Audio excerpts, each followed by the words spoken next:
There is suggestion from that there is some political interference in the way that the algorithm works to suppress anti-Chinese material and promote pro-Chinese material. And we can't tell, which is a big part of the problem. We can't see it.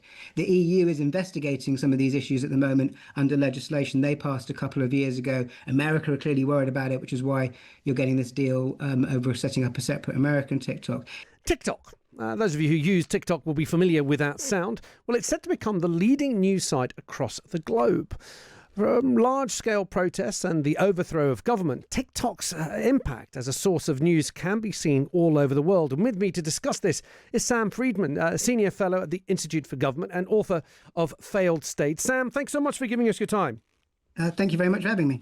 Sam, you've posted a fascinating piece on Substack and the importance of TikTok. It's now the foremost news site for 12 to 15-year-olds.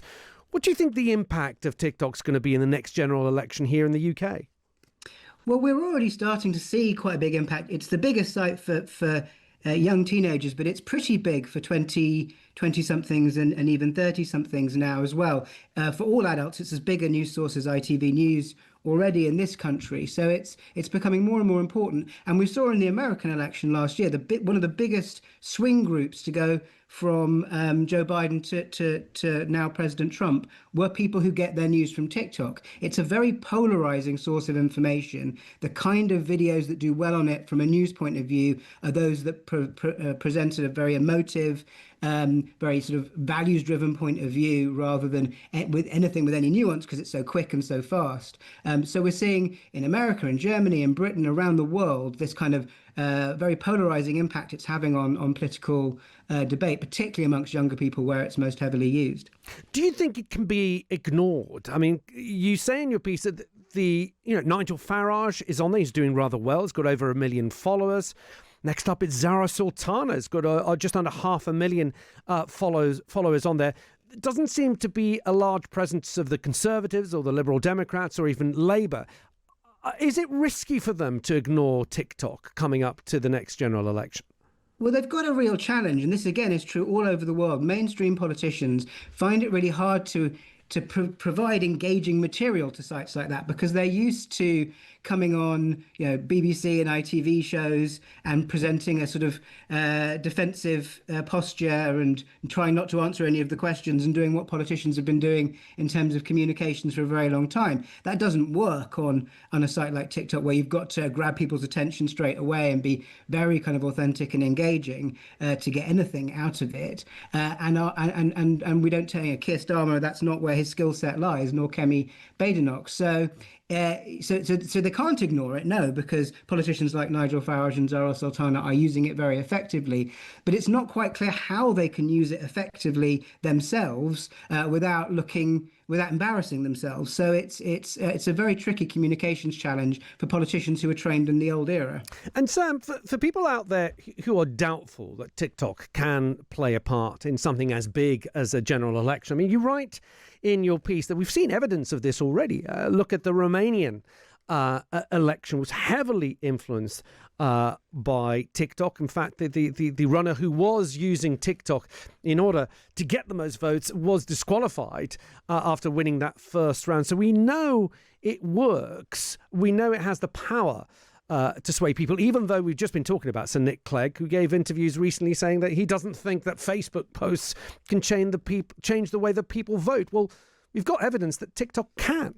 Absolutely, as can Facebook. And the Romanian example is a really good one because you had this guy, this far-right candidate in Romania who came from absolutely nowhere in the polls to win their first round. And it was a very deliberate manipulation, not just TikTok, but manipulation of the TikTok algorithm to they paid influencers in Romania. They posted loads of clips underneath, posted loads of hashtags underneath those clips. They drove traffic to the site, and suddenly he won that election, and then was banned by the Supreme Court. So he's now on trial for collusion with Russia.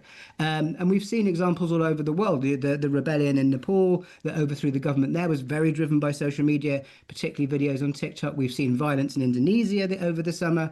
All of these things are being driven by very young populations using social media. To pretend pretend that this doesn't change politics seems very complacent and naive. And how concerned should we be that the all-important algorithm is the decision-making process of what TikTok is going to show you next?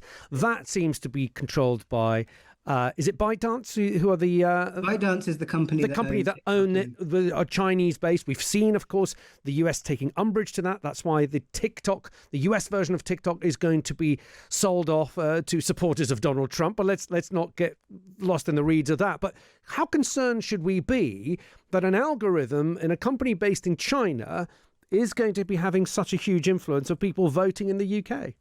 Well, there is evidence. There's not direct evidence because the algorithm is black box. We can't see exactly what's going on with it.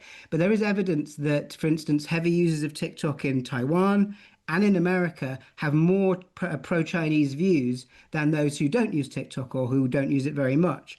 So there is suggestion from that there is some political interference in the way that the algorithm works to suppress anti-Chinese material and promote pro-Chinese material. And we can't tell, which is a big part of the problem. We can't see it.